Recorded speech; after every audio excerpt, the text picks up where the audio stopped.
Hello guys, welcome to my channel எஸ்என்டஸ் home cooking. நாம் இன்றைக்கி ரொம்பவே ஹெல்த்தியான பாலக்கீரை வச்சு சூப்பரான ஒரு பொரியல் எப்படி பண்ணுறதுன்னு பார்க்கலாமா? இதுக்காக கடாயில் கொஞ்சமாக எண்ணெய் சேர்த்துக்கலாம். எண்ணெய் நல்லா சூடாகி வரட்டும். அதுக்கப்புறமா 1/2 டீஸ்பூன் அளவுக்கு கடுகு, 1 டீஸ்பூன் வரைக்கும் உளுத்தம்பருப்பு சேர்த்துக்கலாம். இது ரெண்டும் நல்லா பொரிஞ்சு வந்ததுக்கப்புறமா காரத்துக்கு தேவையான அளவுக்கு காஞ்ச மிளகாய் சேர்த்துக்கலாம். நான் இன்றைக்கி ஒரு 4 மிளகாய் 1-2 கட் பண்ணிட்டு சேர்த்துருக்கேன். இது கூடவே ஒரு பெரிய வெங்காயம் சின்ன சின்னதாக கட் பண்ணதை சேர்த்துட்டு நல்லா வதக்கிக்கலாம். வெங்காயம் ரொம்ப நல்லா வதங்கணும்னு அவசியம் இல்லை, கண்ணாடி பதம் வர அளவுக்கு வதங்கினாலே போதும். அதுக்கப்புறமா 2-3 தடவை நல்லா க்ளீன் பண்ணிட்டு கட் பண்ணி வச்சுருக்க பாலக்கீரையை நம்ம இது கூட சேர்த்துக்கலாம். சேர்த்துட்டு நல்லா மிக்ஸ் பண்ணி விட்டுக்கோங்க. தண்ணியெல்லாம் எதுவுமே சேர்த்த தேவையில்லை.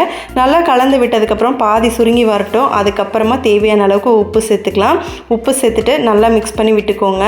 இப்போ பாருங்கள் கீரையில் எவ்வளோ தண்ணி நிற்குதுன்ட்டு. இதெல்லாம் நல்லா சுண்டி கீரை நல்லா வதங்கினதுக்கப்புறமா துருவன தேங்காயை நம்ம இது கூட சேர்த்துக்கலாம்.